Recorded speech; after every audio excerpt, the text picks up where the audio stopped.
दोस्तों, हमारे छत्रपति शिवाजी महाराज ने अपने लोगों की स्वतंत्रता हेतु खड़े किए स्वराज्य पर अब और एक मुसीबत ने डेरा डाला। ये मुसीबत इतनी बड़ी थी कि उसने स्वराज्य को 3 साल तक तकलीफ दी, किसानों को लूट लिया और स्वराज्य का काफी नुकसान किया। चलिए आज जानते हैं इस संकट की पूरी कहानी।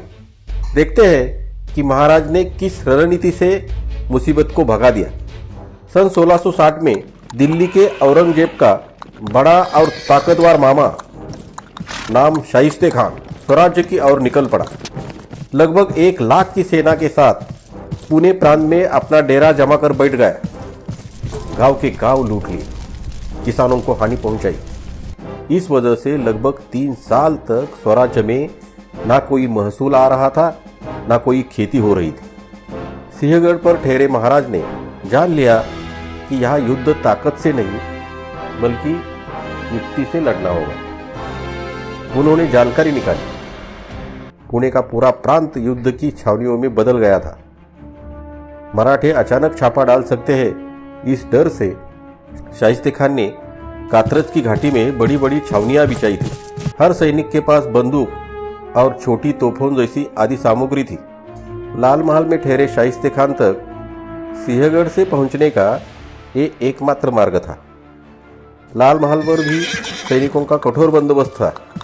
लाल महल के द्वार पर पूरे 50 सैनिक बंदूकों के साथ तैनात थे। ऊपरी बुर्ज पर भाले और तीर चलाने वाले सैनिक तैनात थे। शाइस्ते खान के कक्ष के पास लगभग 100 सैनिक नंगी तलवार लेके पहरा देते थे और शाइस्ते खान खुद सोते समय अपने साथ 2 बंदूक और तलवार लेके सोता था।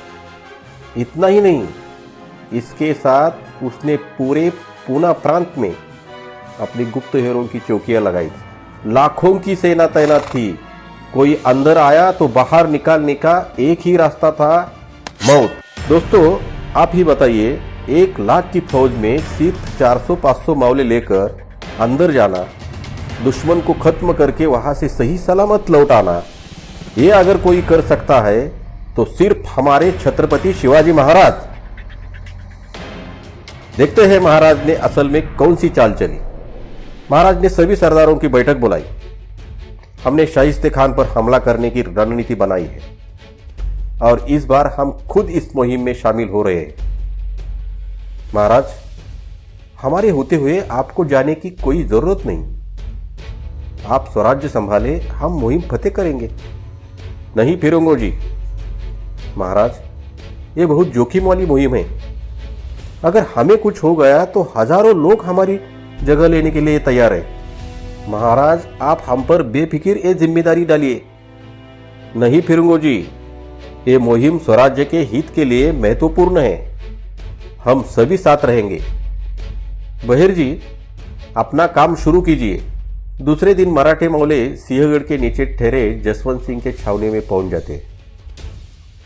हुजूर सलामत रहे।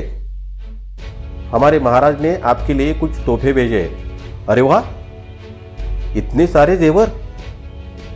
तुम इसको तोहफे कहते हो? वाह, शिवाजी राजे को हमारा शुक्रिया कहना। महाराज, पहली मछली जाल में फंस गई। तभी एक सरदार वहां आता है। महाराज, हमें वेतन बढ़ाकर चाहिए, आज ही। स्वराज्य के स्थिति से आप वाकिफ हो, हम ये नहीं कर सकते। तो ठीक है, मुझे कोई जरूरत नहीं स्वराज्य में काम करने की। मुझे नहीं करना काम जहां सही वेतन और इज्जत ना मिलती हो। दूसरे दिन वही सरदार शाइस्ते खान के दरबार में जाता है। हुजूर सलामत रहे।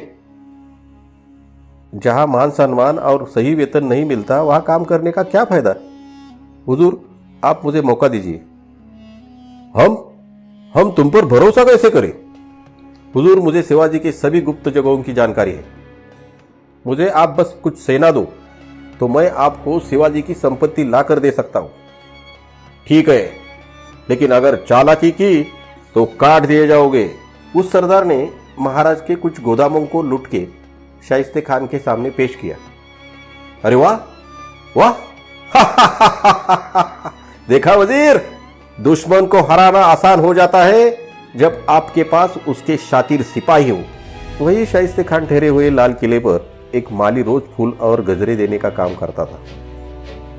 उस माली का जीजा महाराज की सेना में काम करता था। उसके माध्यम से इस माली को अपनी रणनीति में शामिल किया। उस माली का घर लाल किले के ठीक पीछे था। वहां से महाराज ने लाल किले पर प्रवेश करने की योजना की। इस तरह से योजना के अनुसार शाइस्ते खान को मिले मराठी सरदारों और बहरजी नाइक के गुप्तहेर महाराज तक एक एक खबर लाते थे और महाराज रणनीति बना रहे थे। हमले का दिन तय हुआ 5 अप्रैल 1663 मध्यरात्रि। इस दिन को महाराज ने बड़ी होशियारी से चुना था क्योंकि ये रमजान की रात्र थी। उस दिन सैनिक रात्रि में खाना खाकर सुस्त हो जाते थे। अब सभी मामले तय हुए रास्तों से छोटी छोटी टुकड़ियों में अंदर जाने लगे। कात्रज की घाटी से प्रवेश करने के लिए मराठा सरदारों ने शादी की बारात ही निकाली। बाराती और दूल्हे के रूप में मराठे वहां से अंदर घुस गए। तलवार, भाला, ढाल आदि सामग्री को अंदर ले जाने के जोखिम के काम के लिए भी मराठों ने बड़ा दिमाग लगाया। कुछ मावलों ने मुगल सैनिकों का वेश धारण किया और कुछ मावलों को बंदी बनाकर चारे की गाड़ियों से रस्सी से बांधा गया और उन चारे की गाड़ियों में छुपाए गए शस्त्रों के साथ वे पूना के अंदर पहुंच गए।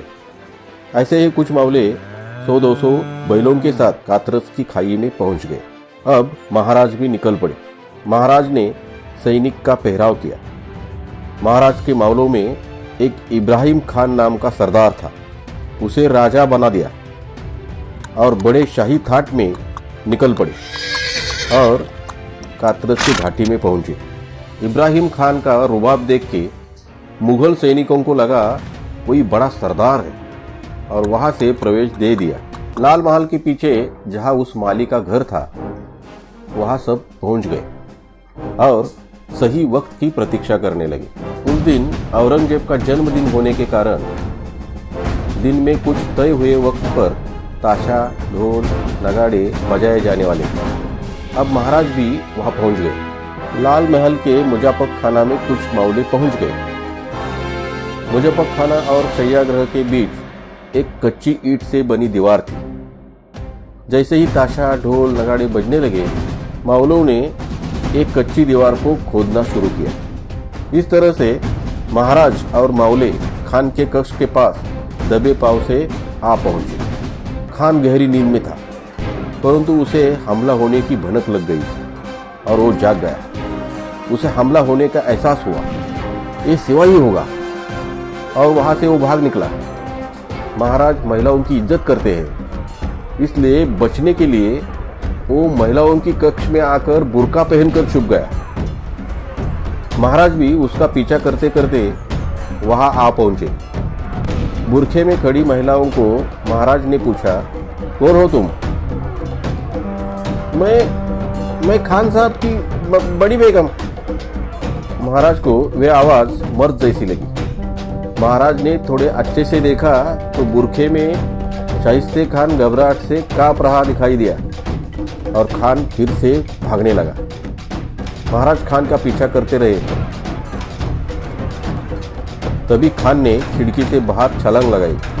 महाराज ने जोर से प्रहार किया। शाइस्ते खान की 3 उंगलियां कट गई और वो डर के मारे भाग गया।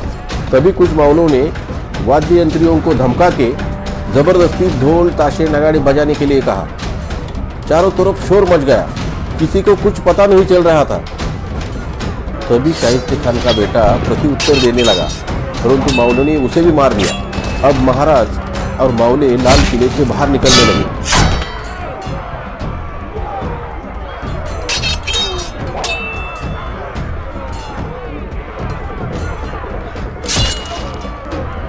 मुगल सेना का ध्यान भटकने के लिए मराठी चिल्ला रहे थे, भागो भागो, शिवाजी आया है, भागो, शिवाजी ने हमला किया है, भागो भागो, शिवाजी ने हमला किया है। ऐसे चिल्लाते चिल्लाते मावले कात्रज की घाटी तक आ पहुंचते और वहां पर मुगल सतर्क बैठे हुए थे, परंतु महाराज ने उसका भी नियोजन करके रखा था। महाराज ने तैनात किया हुआ सरदार वहां आता है और वहां झगड़े का नाटक शुरू हो जाता है। सभी मावले वहां से निकल जाते हैं और अलग अलग रास्ते से सिंहगढ़ की ओर चल पड़ते हैं। अब वक्त था मुगलों की सेना की दिशा भूल करने का। कुछ मावले 100-200 बैलों के साथ तैयारी में कातरस की खाई में इंतजार कर रहे थे। जैसे ही उन्हें पता चला कि हमारे मावले कातरस से बाहर निकले हैं, उन्होंने उल्टी दिशा में अपने बैलों के सींग पर मशाल लगाए छोड़ दिया। इसकी वजह से मुगल सेना की दिशा भूल हुई और सुबह तक महाराज सही सलामत पहुंच गए। शाइस्ते खान और सेना दूसरे दिन ही अपनी जान बचाकर पूना छोड़कर भाग गई। अगर आप महाराज की ऐसी कहानियां देखना चाहते हो तो अभी नीचे दिए सब्सक्राइब बटन पर क्लिक करो और नोटिफिकेशन भी ऑन कर लो।